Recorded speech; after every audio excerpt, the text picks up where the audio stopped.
local legend Ray Woodley, a good mate of mine. He turned 70 this month.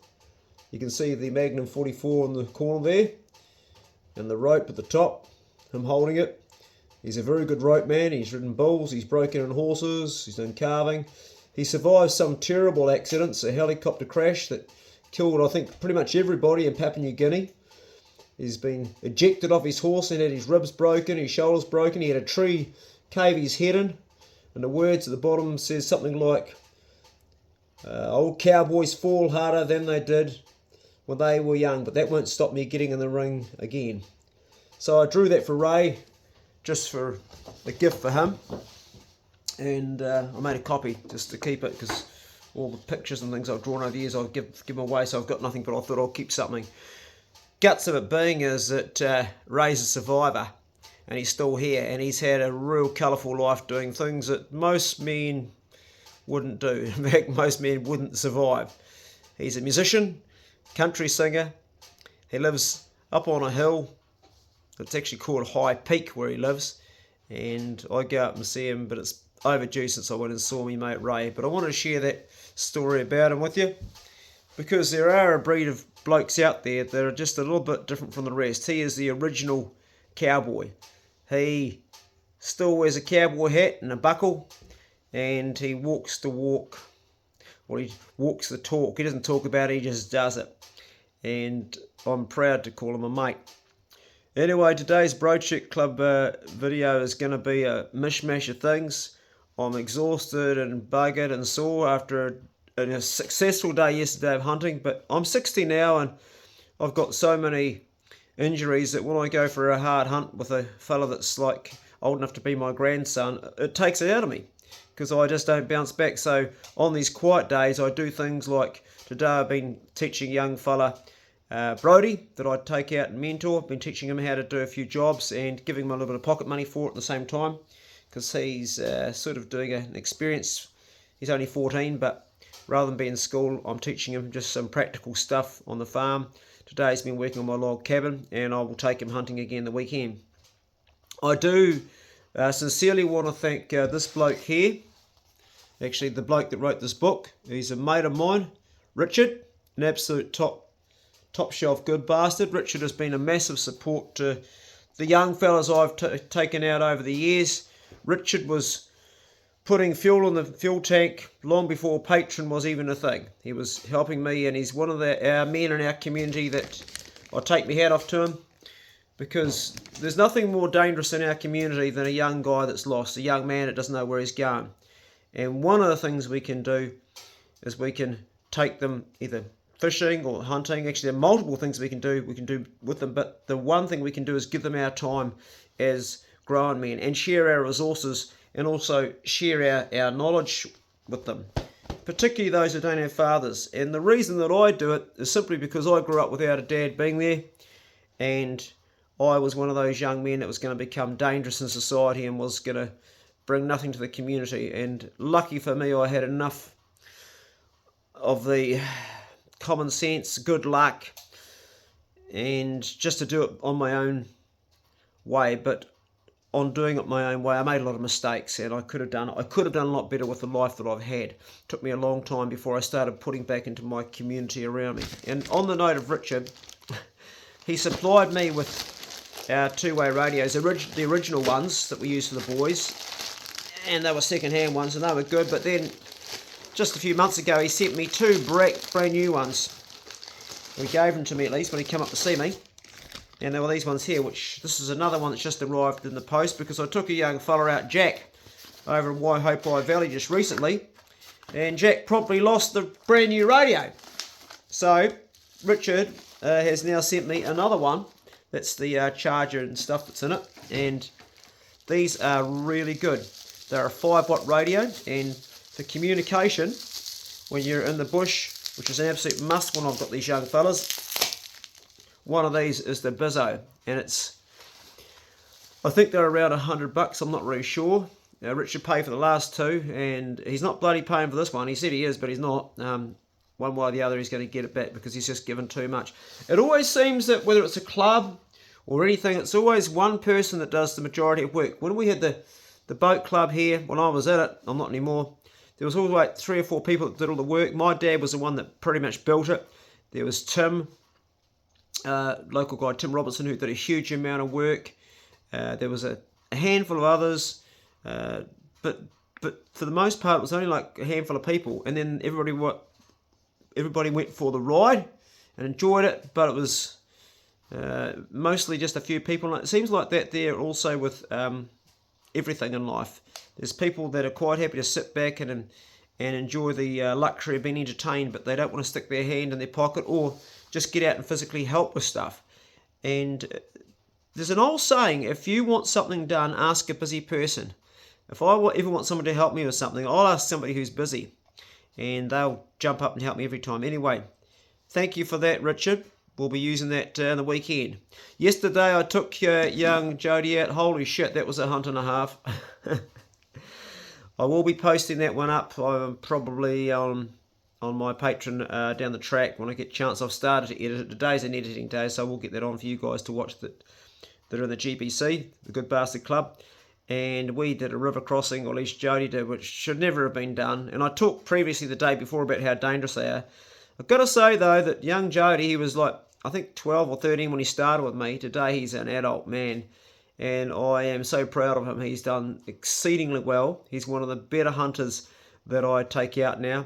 He has outshone what my expectations were of him as a young man. For someone who struggled in school and pretty much dropped out, he has got incredible resilience, and he's just good fun to hang out with. We had a lot of fun. So we went hunting, and a few things went pear-shaped.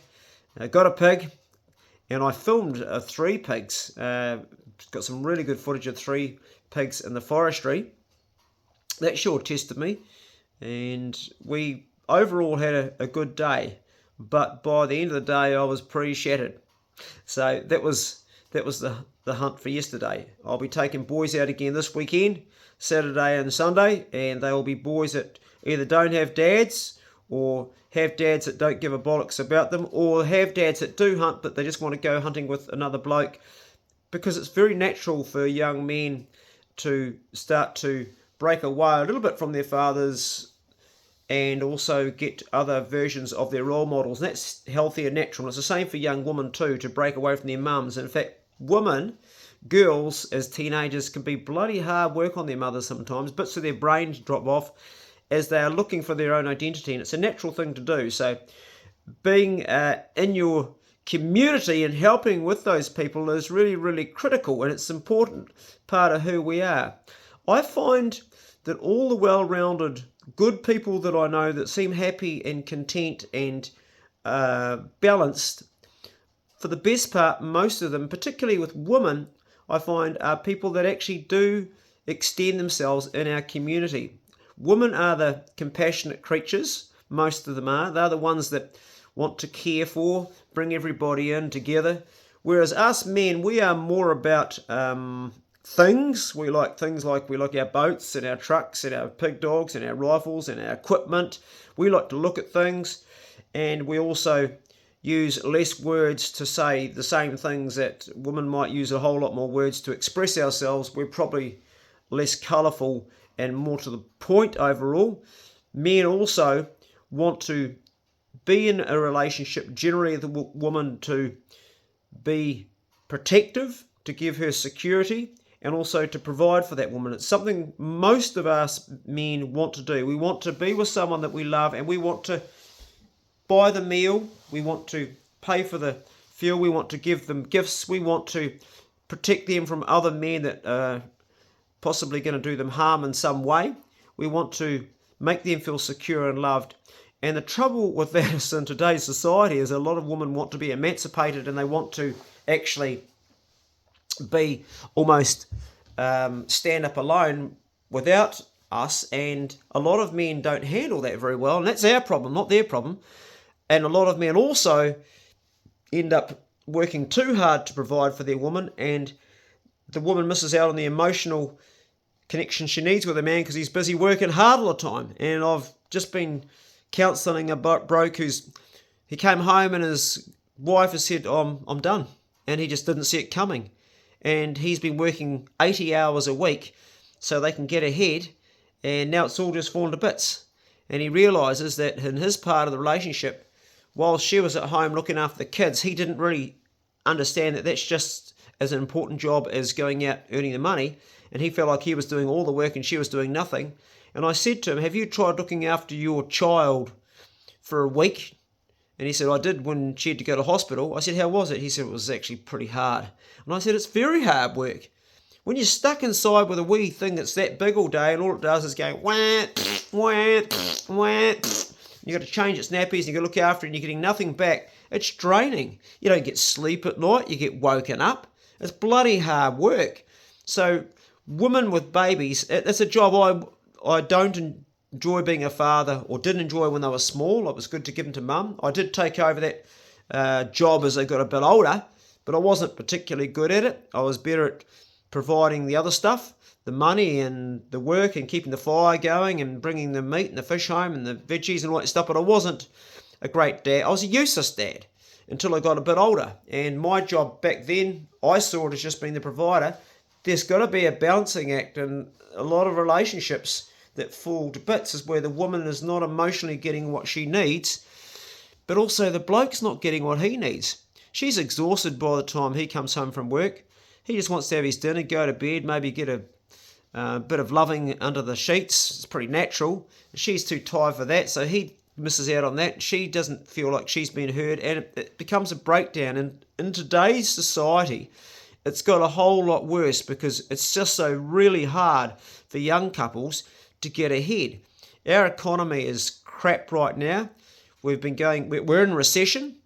We've been in recession for a while. And I blame that on a number of things. I blame it not just on the world, the way the world's going. I blame a lot of it on the mismanagement of the COVID pandemic.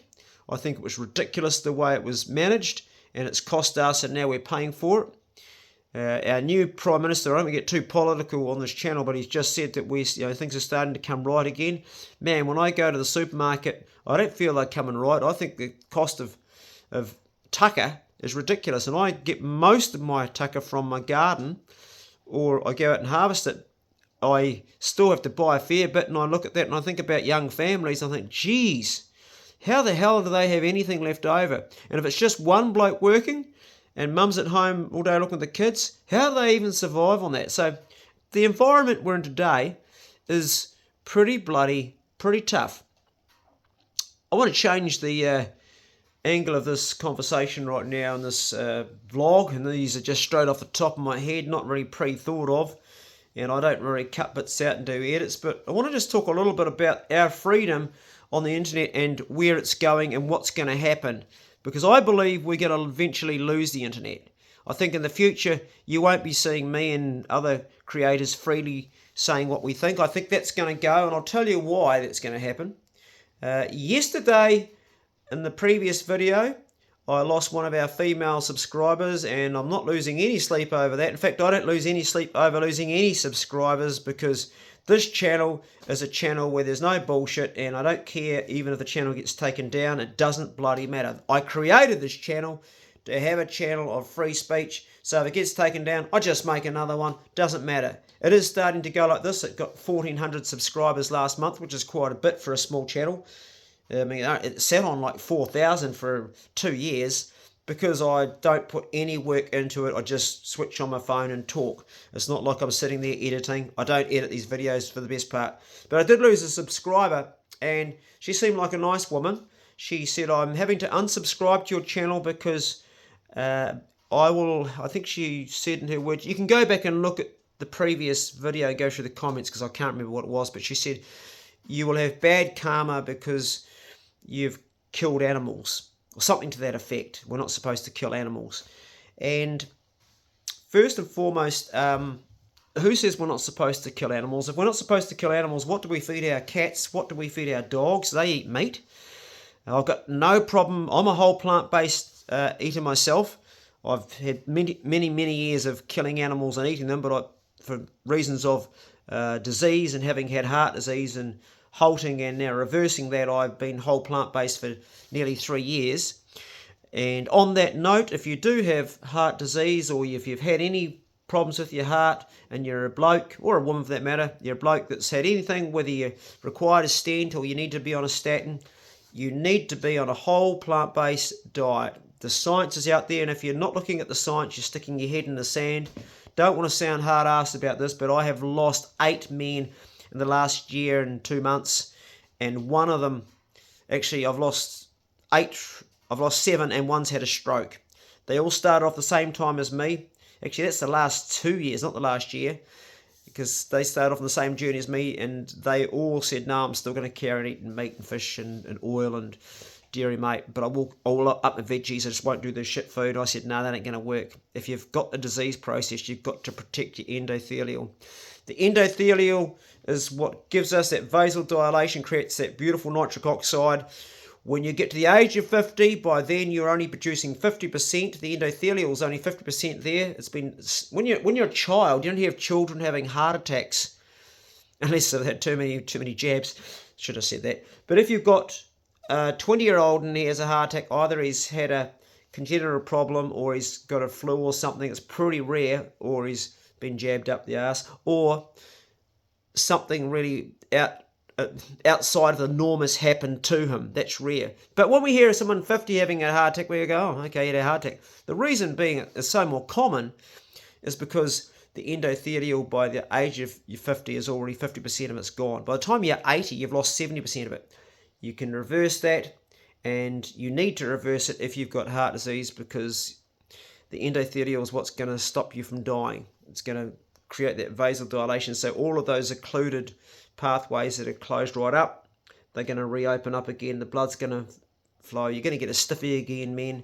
You're going to feel good. You're going to be able to climb up mountains and get your life back. And I'm just one of many, many examples of men that have done that. But the science is out there. You only have to do your research. Dr. Carball B. Esselstyn, Dr. Dean Ornish, Dr. McDougall, Dr. T. Colin Campbell. There's just a list of goes on, and the papers are there. So that's just something I wanted to put aside. But I do digress. But I just wanted to drop that in there because I do care about my mates out there. That and you know who you are. So this woman said, I'm sorry, but I have to unsubscribe to your channel because you're killing animals. You're talking about killing animals. Well, I do take young guys hunting, and part of the equation of hunting is an animal has to die. But I want to address this killing animals and explain why it's not bad. Even if you don't personally believe in killing, that's okay. I'm fine if you're vegan. I'm not vegan, but I'm fine if you are vegan. You're welcome to sit at my table. Vegans eat stuff like bloody sugar and white bread and oils and stuff. So I'm definitely not vegan. I eat whole foods. Oil is not a whole food. It's something that's man-made. I eat whole food. So vegans can sit at my table, but if you're going to tell me not to kill animals, I have some questions for you. First of all, are you a conservationist or not? I'm a conservationist. I care about the native species we have in this country. I care about the native flora. I care about the native birds, the native insects, the frogs, the geckos, everything that we have native. The bats. The bats are actually the only mammals that we have. I think you could probably include maybe seals as well. It might be native. I'm not sure about that one. But bats, definitely. We've got 2 species of bats. I care about all those, about all the different mosses that grow, and the beautiful lily up in the mountain, and our manuka, our karnuka, our kahikatea, our beautiful beech trees. I love all the bush, the coprosmas, the onga onga, stinging nettle. They sting like fuck, but I love it. It's a great tea. I love all of that nature we have in New Zealand. The trouble, of course, is in this country, species were introduced with 4 legs that shouldn't ever been put here. The possum, the rat, the stoat, the rabbit, the hare, the wild pig, the deer, the tar. The list goes on. Now, I personally would not want to see them all eradicated because they provide a lot for a lot of people, and they always have done. But I do believe that we, as hunters, have a obligation to keep numbers so they're manageable, so our native species don't get decimated. And I think it's something that if we don't do it, we know damn well that our government will step in and bomb the shit out of the place. And I don't want to get onto the 1080 debate because that becomes a political shitstorm that we'll go round and round and no one's going to agree on anything. But I do think we have an obligation as hunters to also manage our environment, whether you're a duck shooter, a deer stalker, and for you people that are anti-hunting, to understand if we did not control the animals, then our native species would disappear overnight. If nobody hunted pigs do a huge amount of damage. If we didn't control goat numbers, they would just decimate all of the flora. The native bees would go, the native paraphanta would go, the native plants would disappear, the birds would disappear because there's no trees for them. They've got to have their trees. So you guys that are saying you've got to stop killing, no, we have to keep balance because there's nothing in our country, New Zealand, that naturally predates on those four-legged animals except guys like me, conservationists, people that care. We care about animals. We care about species. And you go, but you can't care, you kill them. No, we do care. We care about our native species, and as far as the introduced ones, we see those as a resource, and they're also a way for young men to get off the street and get out and do something that's productive rather than hurting somebody else, to control and bring that population down, to manage it, because if it's just left to go crazy, it's going to destroy everything. And then the government will step in and they'll introduce a virus to kill the animals. They'll do something like they'll work out a vaccine for foot and mouth for livestock, and they'll vaccine all the livestock, and then they'll put foot and mouth into the environment. Or they probably wouldn't do that because that'd be bloody stupid, but they'll do something mad like that. If they could find something to make animals sterile, they would, and probably that's what it'll come down to one day. So we are not the baddies. And I'm not trying to justify killing. I've never enjoyed killing. I had to kill the bull on the farm last week. I had to go out and shoot the good old bull that I've been feeding for 15 years while I'm here. My neighbour, who used to be my landlord, Murray, is away right now overseas, so I've been to feed him, and the poor old boy's struggling to get up in the morning. He's 20 years old, and he's struggling in the winter to get up. So I took the 308 out there and put him to sleep. Didn't enjoy doing it. Had to call him over, and he'd come over, and his big old eyes, like he always does, and looks at me with his big eyes, and I was like, oh, I felt like shit. Put one up the spout, making sure I'm putting it across both hemispheres of the brain. Don't want to muck it up because he's a massive bull. And I drop him, and then I go and cut his throat and bleed him out. And I took meat off him to feed my dogs because I'm not going to waste it as a resource. I didn't enjoy killing that animal. I fucking hated it. I felt terrible afterwards. But it's a job that's got to be done. Where you got livestock, you got dead stock. Now you would have said, oh, you shouldn't have killed that animal. Well, the alternative was that he just gets colder and eventually can't stand up because he's so old, and would starve to death through not being able to stand up or die of hypothermia. What would you prefer? So when you say you can't kill an animal, in the wild there is no such thing as old animals, like really, really old. They die very quickly. They either get predated on.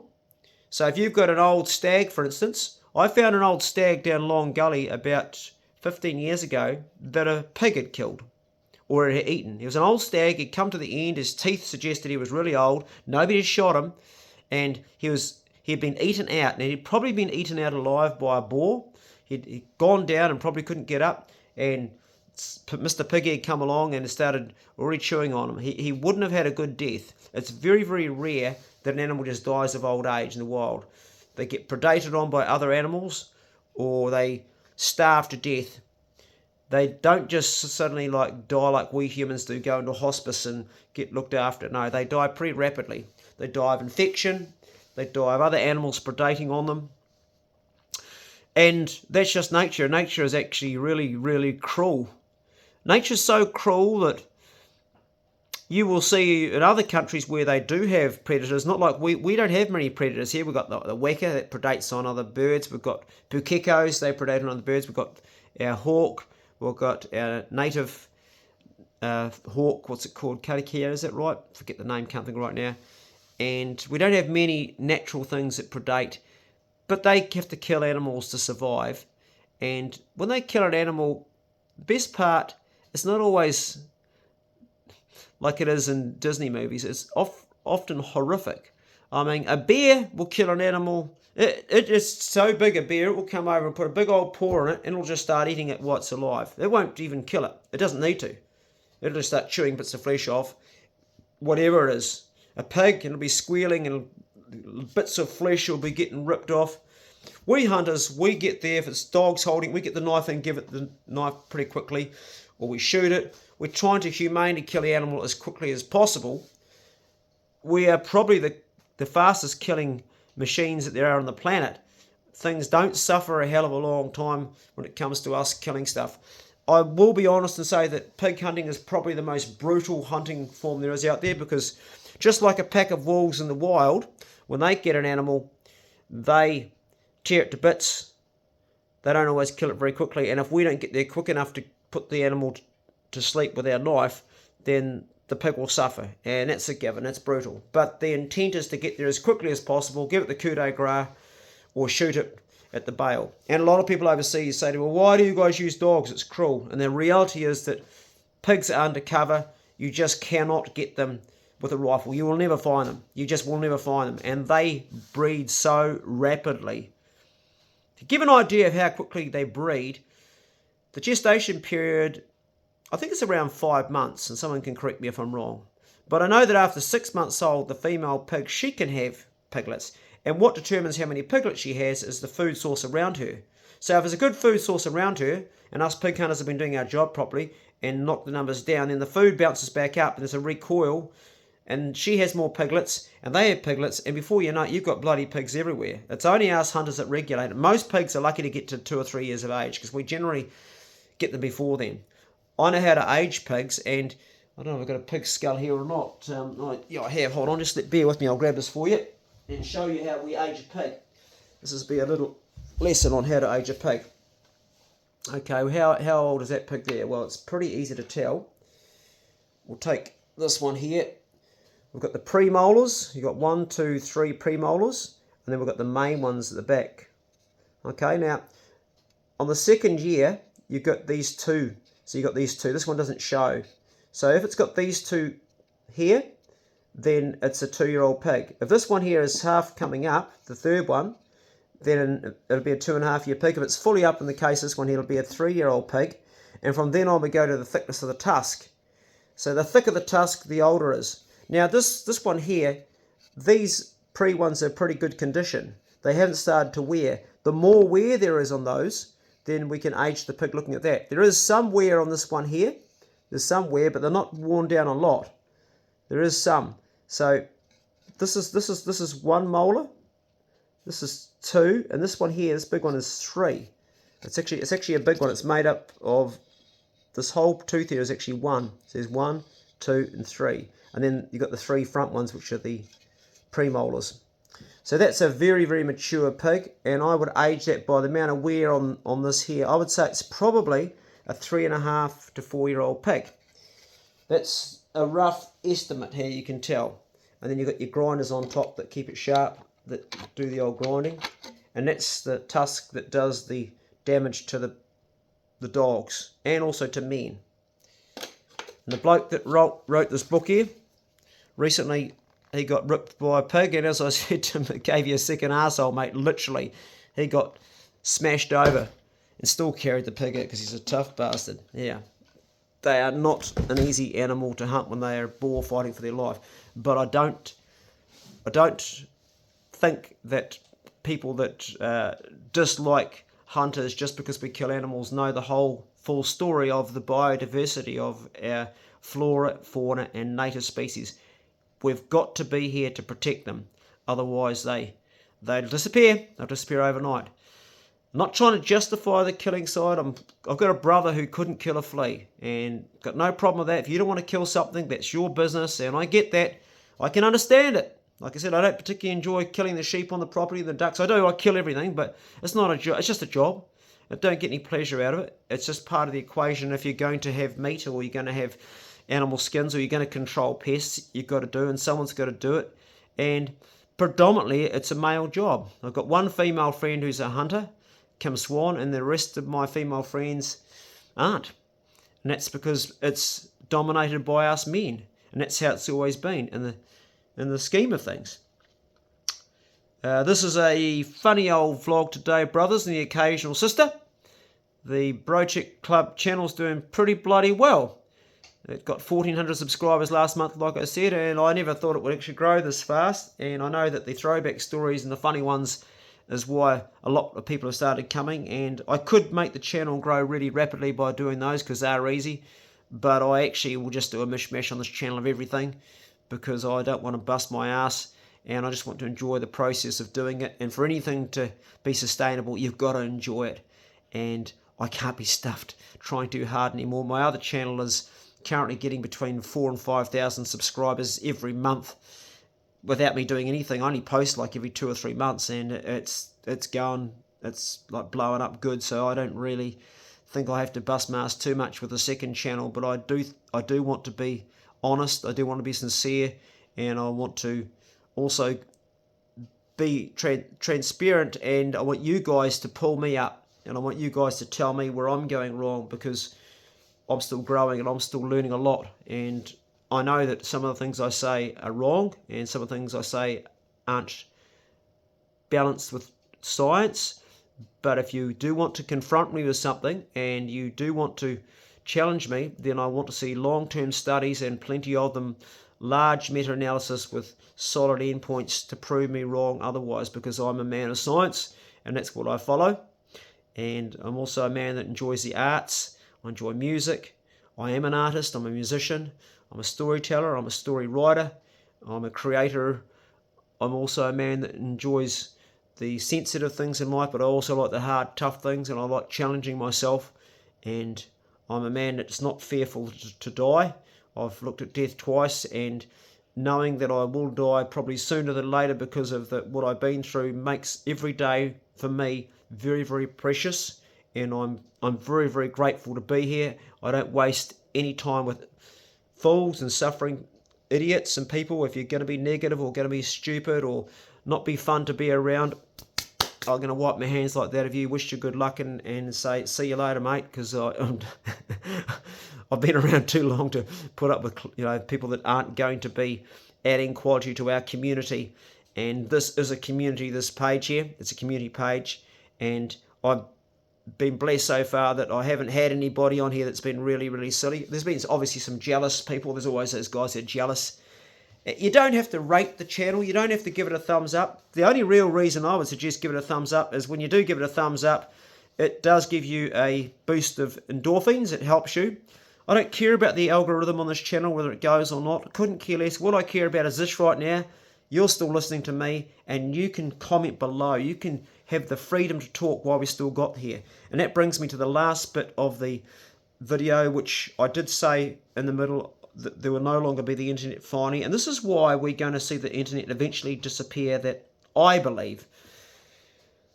The internet is a great tool, but it also creates groups of absolute morons, groups of absolute idiots, groups of people that are dangerous, groups of people that we would never have in our community.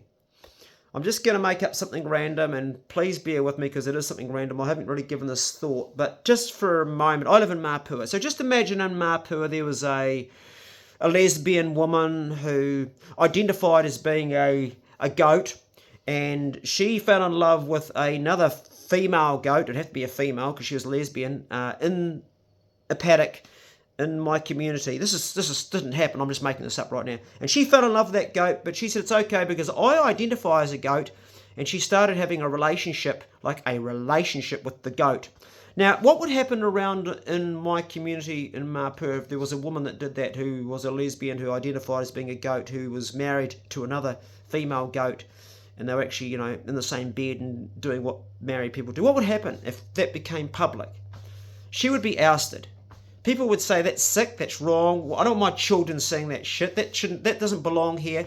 And she needs to see a doctor. And she's not well. We would get around and we would support her and we would help her to see that she's not right. It wouldn't sit well with anybody, would it? The trouble is with the internet, that imaginary person I've conjured up, if, for example, she goes online and she searches the Goat Lovers Club, and she finds a person in some little place in, say, Kazakhstan. Oh, there's a person online there that also likes to have relations with goats. So they get together, and suddenly there's two of them. And then they connect up with someone in Sydney who's got a goat in their bedroom.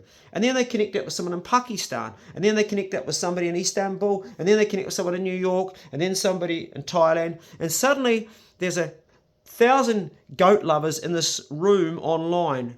And they normalise it and it becomes the absolute norm. So they think that they're all the normal ones and you and me, we're nuts and we're the crazies. And that's the matrix of what goes on the internet. There's little groups everywhere that are as nutty as a fucking fruitcake. And, who am I to judge? Clay, who are you to judge? All I can go with is what seems fundamentally normal around me and universally acceptable. There's things we do not accept. We don't accept paedophiles. We don't accept rapists. We don't accept murderers. We don't accept thieves. And the goat thing was just one off the top of my head. I could have maybe picked something a bit better than that. I don't know. But the point being is that the internet becomes dangerous because you get these groups that normalise things that are just fucking dangerous and shouldn't be in our society. And they don't help young people grow. They don't help young people evolve. I mean, old farts like you and me, that if you're my age, you already know what's good and what's bad about yourself. You've been through life, you're still here, you survived, you've done some stupid ass things, but you've pulled your head in and you're here today and you got your peace of mind and you know what works. You go out into your garden, you grow your veggies, you do your fishing, you run your dogs, you have a pretty normal, sane life, but then there's these crazies all out there.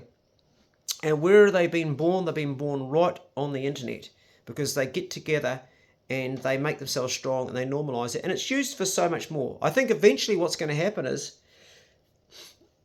government or even a higher power is going to say, right, that's it. There's too many crazies out there because there's more crazies growing by the hour. I mean, it's a beautiful thing too, the internet, because I've got forums I go to on, my favourite forums are four-wheel drive, hunting, fishing. I mean, there's a Land Cruiser forum that I belong to in Aussie and I just love it. And we all talk the same language.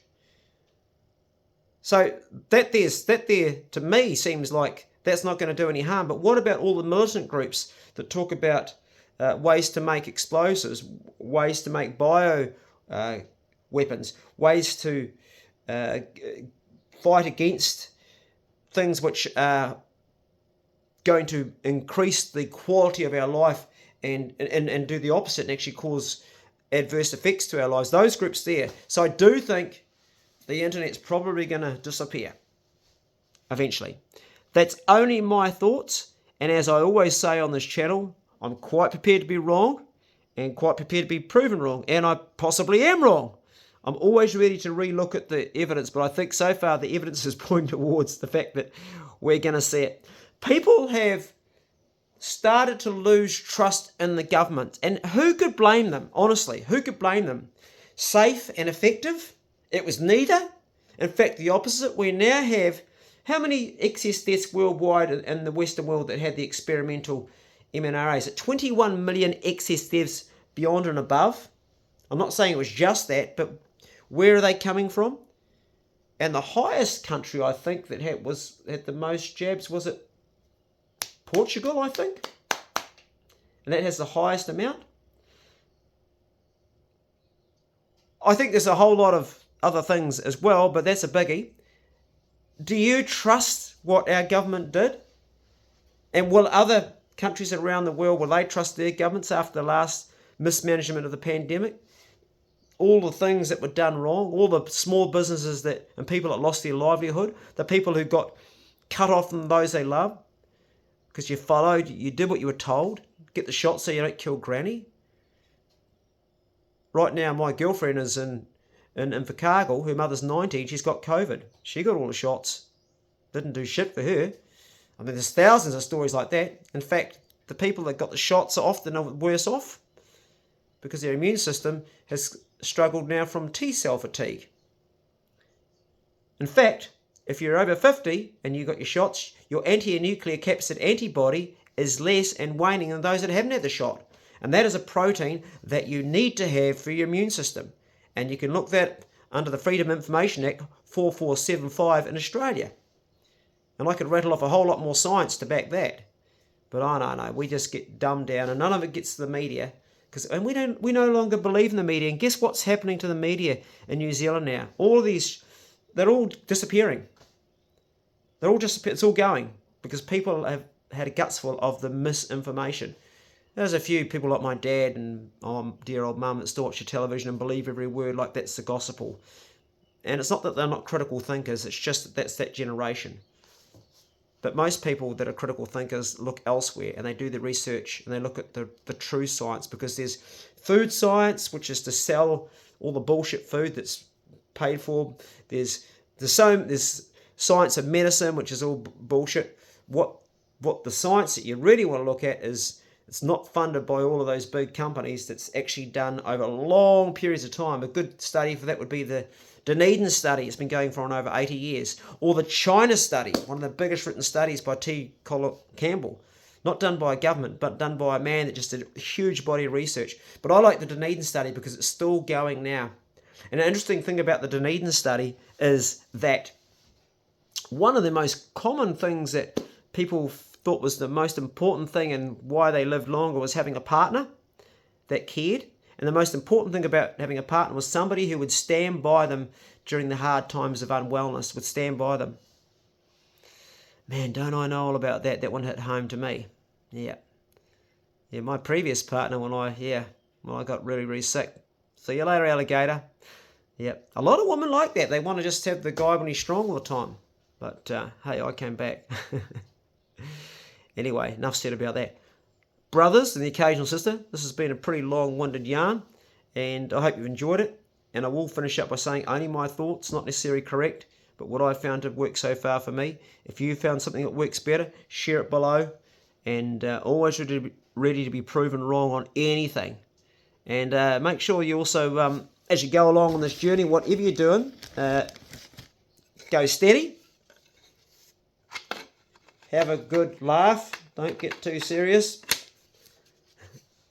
Take time to stop and smell the roses.